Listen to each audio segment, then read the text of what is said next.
Olá, meninos, tudo bem com vocês? Sétimo ano. Hoje, na nossa aula, nós iremos falar um pouquinho sobre bens culturais de natureza artística e histórica, para que vocês possam entender quando a gente fala sobre bens materiais, bens culturais, materiais e imateriais, tá bom? E isso é um conceito que ele cabe para toda a arte e ele também pode se estender para a história, para a geografia, e enfim, vocês vão perceber que para que você possa entender se um bem é cultural e é material ou imaterial, a gente precisa analisar alguns aspectos. E esses aspectos são históricos, filosóficos, culturais, artísticos, históricos, geográficos, enfim. E aí, quando a gente fala sobre bens culturais, o que vem na cabeça de vocês em primeiro lugar? Quando eu falo sobre bens culturais, eu estou querendo dizer sobre aquilo. Bens, né, é algo que de posse, não é verdade? Então, mas nesse lugar aqui tem um sentido um tanto quanto diferente.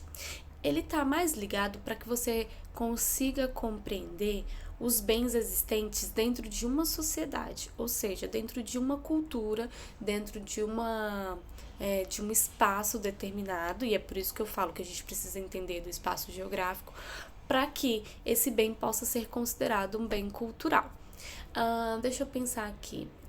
Digamos que nós estamos observando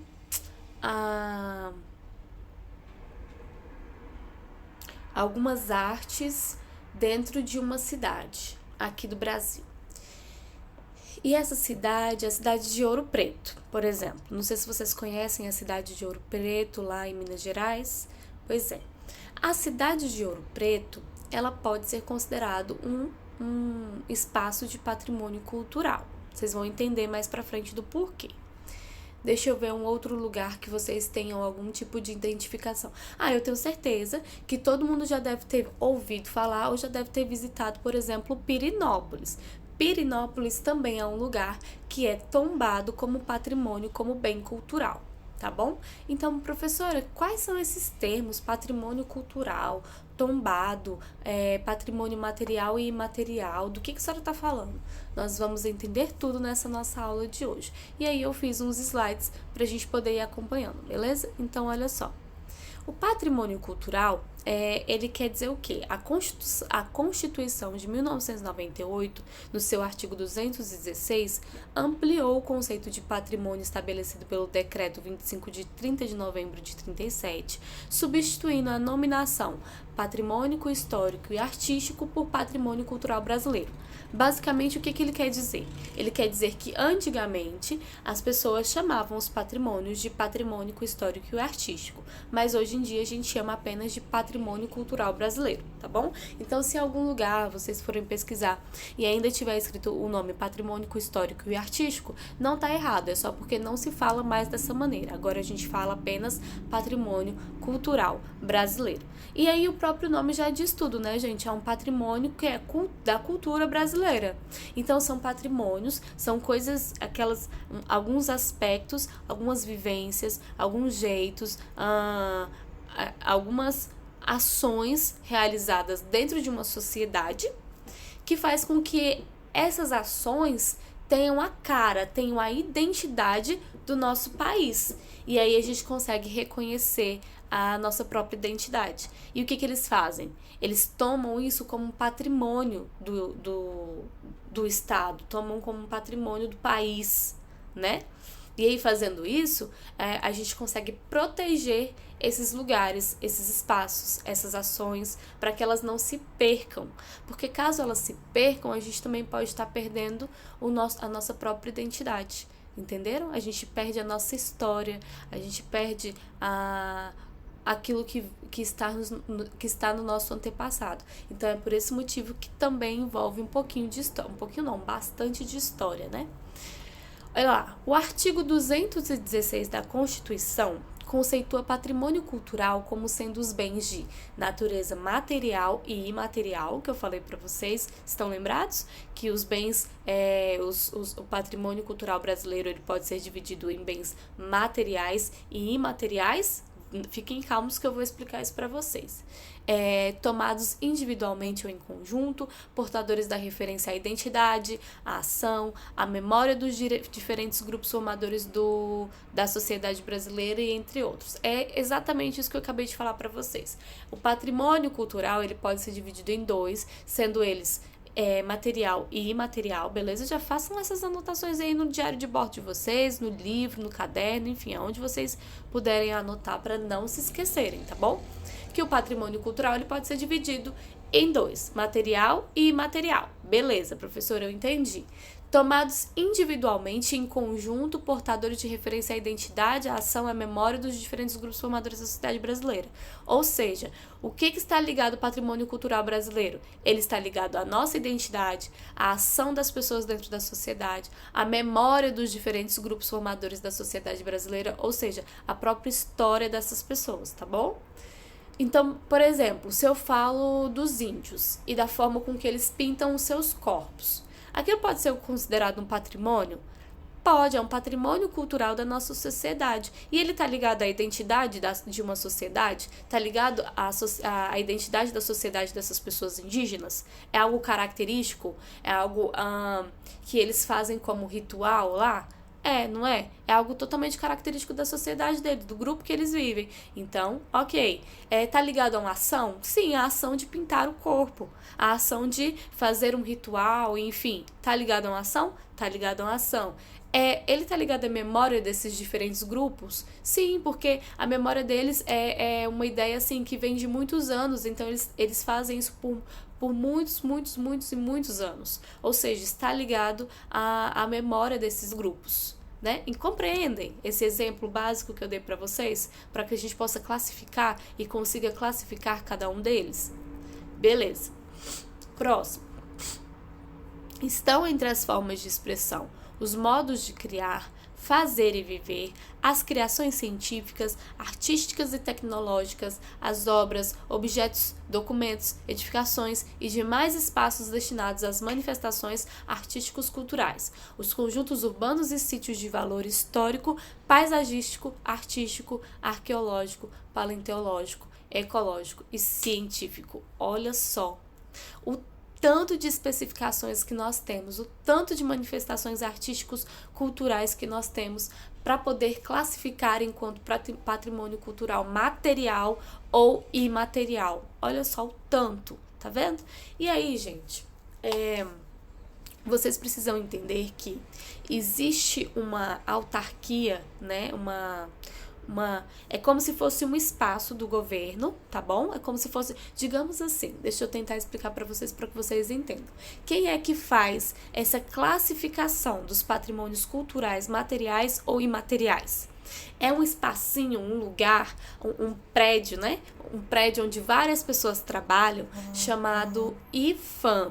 Então, o IPHAN brasileiro, ele é responsável por catalogar, por receber esses patrimônios culturais lá, os documentos desses patrimônios. Aí eles recebem, eles analisam, eles levam para outras análises, enfim, até que, ok, tá aprovado, esse lugar é realmente um patrimônio cultural, ou essa ação é realmente um patrimônio cultural, ou essa dança, essa comida, essa manifestação cultural pode ser considerado um patrimônio cultural. Então, beleza, a gente vai proteger ele a partir de agora. Então, protegendo ele a partir de agora faz com que a gente não perca ele durante o passar dos tempos, tá bom?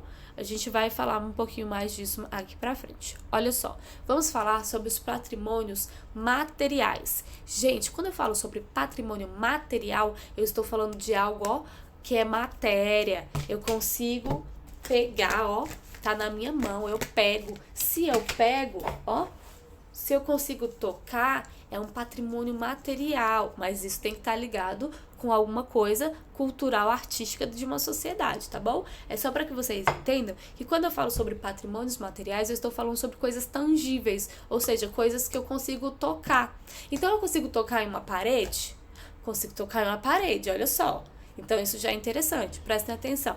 O patrimônio material protegido pelo IPHAN, olha lá, o IFAM que eu falei para vocês, é composto por um conjunto de bens culturais classificados segundo sua natureza, conforme os 4 livros do tombo. O que é esse livro do tombo, professora? É justamente esse livro onde o IFAM faz as classificações lá dele. Então, eles têm esse livro do tombo, é chamado de livro do tombo justamente porque há esse tombamento. E o que quer dizer tombamento? É quando você toma alguma coisa para proteger, entendeu? Então, o IFAM, ele vai lá e toma aquele espaço para proteger aquele espaço, então ele está dizendo que ele está tombando aquele lugar. Não é tombar de derrubar não, tá, gente? Parece, o nome é parecido, né? Ai, tombou, caiu, mas não é isso. É porque ele está tomando aquele lugar para poder proteger. Beleza? Então, olha só, os patrimônios materiais protegidos pelo IFAM é composto por um conjunto de bens culturais classificados segundo sua natureza, conforme os 4 livros do tombo: arqueológico, paisagístico e etnográfico, histórico, belas artes e das artes aplicadas. E os bens tombados de natureza material podem ser tanto bens imóveis ou móveis. Então, gente, olha só, além de ser dividido, além dos patrimônios culturais serem divididos em materiais e imateriais, dentro aí da classificação do material, a gente tem uma subclassificação, que é se esses objetos serão móveis ou se esses objetos serão imóveis. Professora, tá complicando, não tô entendendo. Relaxa, vocês vão entender. Respira aí. Se precisar voltar ao vídeo, volta. Mas prestem atenção porque é algo bastante simples. Pode ser que no momento de classificar, em algum momento que vocês estejam fazendo algum tipo de observação e queiram classificar, vocês fiquem em dúvida.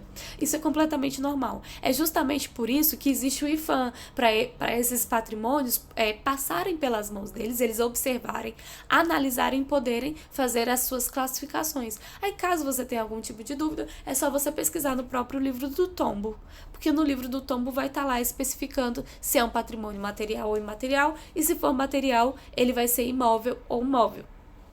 Vamos ver quais são essas classificações dos imóveis? Eles são como as cidades históricas, os sítios arqueológicos e paisagísticos, os bens individuais e etc.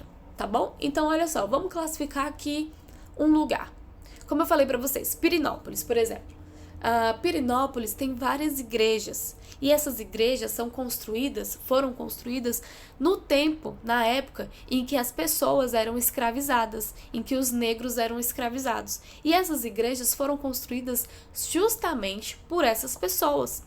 Então vocês achariam muito justo eu pegar uma construção de uma época que foi tão complicada para uma população, para um grande número de pessoas, pegar essa construção e simplesmente chegar lá e falar assim: não, gente, essa construção aqui tá muito velha, vamos derrubar e vamos fazer uma igreja mais tecnológica e diferenciada e cheio de vitrais, que não é o estilo das igrejas existentes em Pirenópolis. Vocês veem que elas são construídas por pedra, elas têm esse aspecto mais rústico da época. Então, será que seria justo eu pegar um bem histórico existente dentro da cidade de Pirenópolis e falar: vamos derrubar porque isso aqui tá muito velho, tá atrapalhando o conjunto arquitetônico da cidade? Em primeiro lugar, que o conjunto arquitetônico da cidade, o que é o conjunto arquitetônico? São todas as casas, todas as edificações, enfim, tudo que está construído lá no centro de Pirenópolis. Vocês percebem que são bastante característicos, eles seguem uma linha ali. Essa linha que eles seguem é justamente para mostrar a época que ele foi construído, ou seja, a identidade de Pirenópolis. Porque quando eu falo de Pirenópolis, automaticamente vocês já conseguem associar com aquelas casas típicas, com aquelas construções, as igrejas, enfim, tudo isso faz parte da identidade daquele lugar. Então, as pessoas que vivem ali, elas conseguem reconhecer a história do lugar através desses aspectos. Então, não seria justo eu chegar lá e falar assim: essa construção que foi feita pelos negros, que eram povos escravizados, não vale mais de nada. A gente simplesmente manda derrubar. Aquilo possui suor humano, aquilo possui sangue humano, de pessoas que foram escravizadas, de pessoas que foram maltratadas, de pessoas que construíram aquilo ali, através de muito suor e através de uma grande injustiça que acontecia na época, né? Que a gente entende que é realmente A escravidão não foi algo bom. Ela nunca vai ser algo bom para uma sociedade que sofre com aquilo, né? Então entendam isso. Não seria justo e não é justo que a gente derrube algo que represente uma sociedade, represente uma cultura. Então o IPHAN, ele simplesmente vai lá, protege, né? Ele abraça com seus grandes braços. É uma forma de falar, tá, gente? Que o IPHAN não tem braços. Lembra que ele é um prédiozinho onde as pessoas trabalham? Enfim, um prédio lá do governo brasileiro? Exatamente. Então ele vai lá, ele abraça com seus grandes braços e diz: não, ninguém vai derrubar, ninguém vai chegar aqui e vai colar um cartaz nessa parede, por exemplo, porque pode ser que estrague a parede desse lugar. Ninguém vai chegar aqui. Às vezes você não pode nem tirar foto com flash dentro do lugar, porque faz com que o que tem dentro do espaço seja deteriorado. Então tudo isso são orientações advindas do IPHAN, que é esse patrimônio, que é esse lugar que faz essa proteção dos patrimônios culturais. E aí, olha só, nos bens imóveis entram as cidades históricas. Então, o Pirenópolis é um patrimônio material? Por exemplo, a igreja existente dentro de Pirenópolis pode ser considerada um patrimônio material? Quando eu chego nessa igreja, eu consigo tocar nas paredes dessa igreja? Eu ando dentro dessa igreja? Eu consigo ver, eu consigo tocar. Lembra que eu falei pra vocês daquilo que a gente consegue tocar? Pode ser um patrimônio material. Então, as igrejas são um patrimônio material. As igrejas de Pirenópolis, eles são um patrimônio material, que eu toco. Eu consigo tocar, eu consigo andar no lugar, né? Vocês conseguem ver que há essa possibilidade de toque. Então, se tem essa possibilidade de toque, é um patrimônio material. E aí, sendo um patrimônio material, ele vai ser classificado em móvel ou imóvel. Como vocês já viram aí, os imóveis são as cidades históricas. Então, a igreja de Pirenópolis pode ser considerada um patrimônio material imóvel. Entenderam? Não entendi, professora. Volta o vídeo, assiste de novo para que você não se perca. Possui algum tipo de dúvida ainda? Não consigo compreender absolutamente nada? Manda um e-mail para a tia que a tia te responde, tá bom? E olha só, tem os patrimônios também móveis, que são o quê? As coleções arqueológicas, os acervos museológicos, os documentos bibliográficos, arquivísticos, videográficos, fotográficos, cinematográficos, enfim, aí por diante, tá bom? Então, as coleções, os acervos, eles podem ser considerados móveis, patrimônios materiais móveis, ok? Vamos passar para frente e entender agora o patrimônio imaterial. Gente, o patrimônio imaterial são os bens culturais de natureza imaterial e eles dizem respeito àquelas práticas e domínios da vida social que se manifestam em saberes, ofícios e modo de fazer, como celebrações, formas de expressão cênica, plástica, músicas, lúdicas e nos lugares como mercados, feiras, santuários que abrigam patrimônios, práticas culturais coletivas. O patrimônio imaterial é transmitido de geração a geração. Olha só que interessante. Então, a palavra-chave para patrimônio imaterial, você pode puxar uma setinha e colocar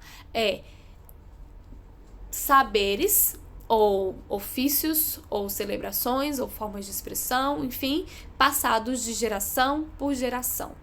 Tá bom? É algo que se passa de geração por geração, constantemente recriado pelas comunidades e grupos em função de seu ambiente, da sua interação com a natureza e da sua própria história, gerando um sentimento de identidade e com a natureza e continuidade, contribuindo para promover o respeito à diversidade cultural e à criatividade humana.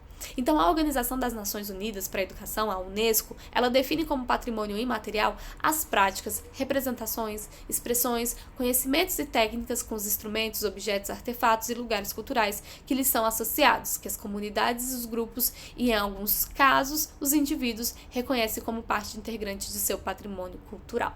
Professora, complicou. Não entendi nada.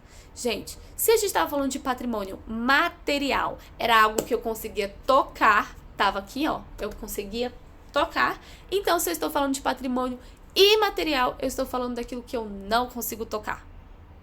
Gente, patrimônio imaterial está ligado aos saberes, às práticas, aos ofícios que são passados de geração por geração. Então, deixa eu pensar aqui em um aspecto que possa estar próximo à vida de vocês.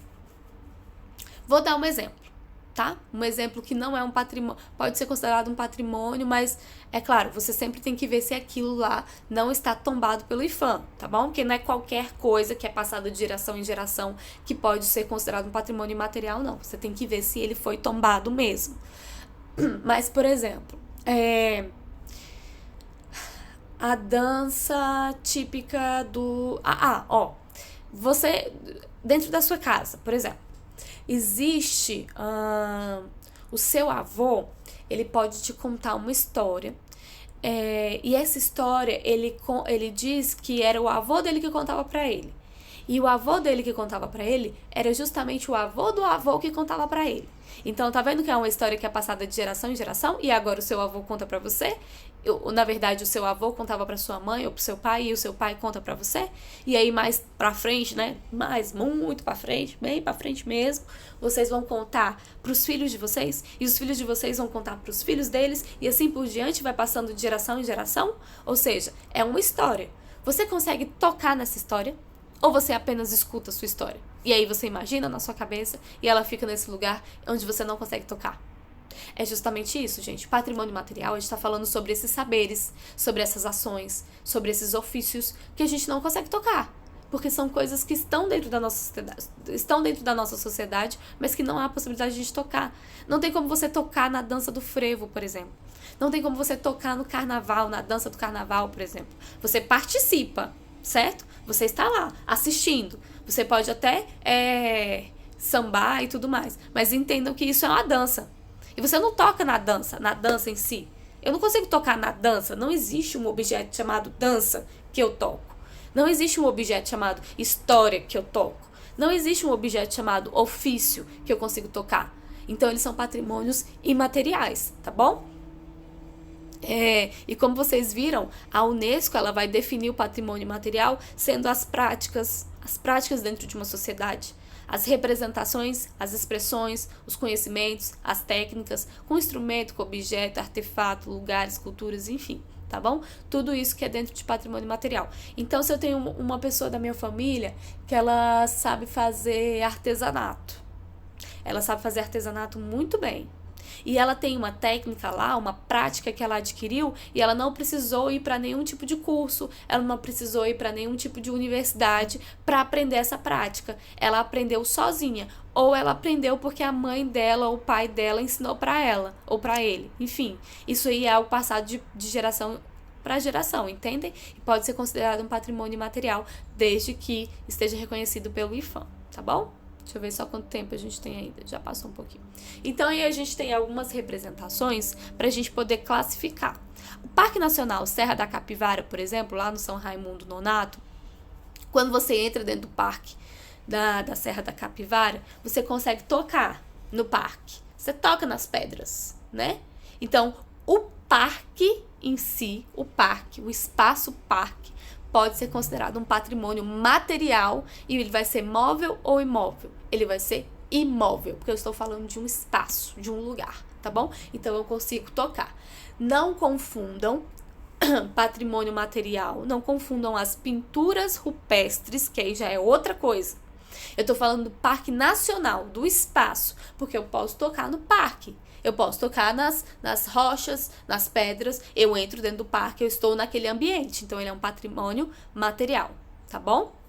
Ó, a dança do frevo, lá de Pernambuco, é algo característico daquela sociedade? É algo característico daquela região?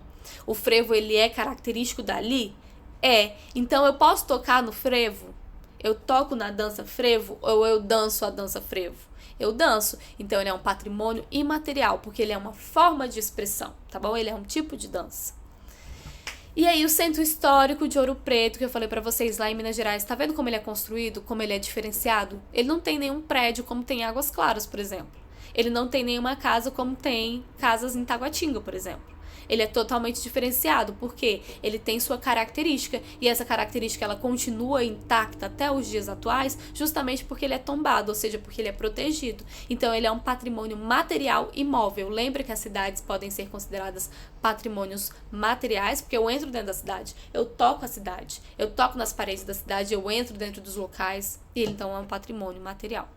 Gente, ofício. O que é ofício, gente? É justamente isso aí, ó. Ofício das paneleiras de goiabeira. São as pessoas lá do Espírito Santo que sabem fazer esse ofício aí, sabem fazer esse tipo de trabalho manual.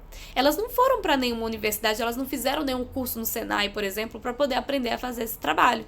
Eles aprendem de geração em geração. Então, muito provavelmente, se essa mulher tiver filhos e tiver netos, esses netos e esses filhos vão aprender a fazer esse tipo de ofício, porque eles vão crescer dentro daquele lugar aprendendo a fazer aquilo. Eles vão observar, através da observação passada de geração para geração e da prática, né? O filhinho dela vai sentar do lado dela, e enquanto ela tá fazendo, o filho dela vai aprender a fazer também. Então, isso é passado de geração em geração, é um patrimônio imaterial, porque é considerado um saber, tá bom? A gente tá falando do saber, gente, dos saberes, das técnicas, tá bom? Porque a panela você toca, ok? Eu tô tocando a panela, mas eu não tô falando exatamente da panela, eu estou falando do saber, eu tô falando do conhecimento. O conhecimento você não toca, então ele é um patrimônio imaterial, entendeu? Então, gente, esse trabalho aqui vocês não vão precisar fazer, não vou passar ele pra vocês, então não precisa fazer ele, tá bom, gente? Nossa aula de hoje foi basicamente isso, só pra gente poder aprender a fazer, ou aprender a identificar quais são os patrimônios materiais e imateriais, e entender o que é patrimônio cultural, tá bom? E conseguir reconhecer isso também dentro da nossa sociedade. Então, caso vocês tenham a curiosidade de pesquisar, vocês vão perceber que dentro de Brasília mesmo, né, dentro da nossa federação, dentro do local onde a gente vive, existem muitos patrimônios culturais imateriais e imateriais, tá bom? Um beijo, fiquem com Deus, estou morrendo de saudade de vocês e até a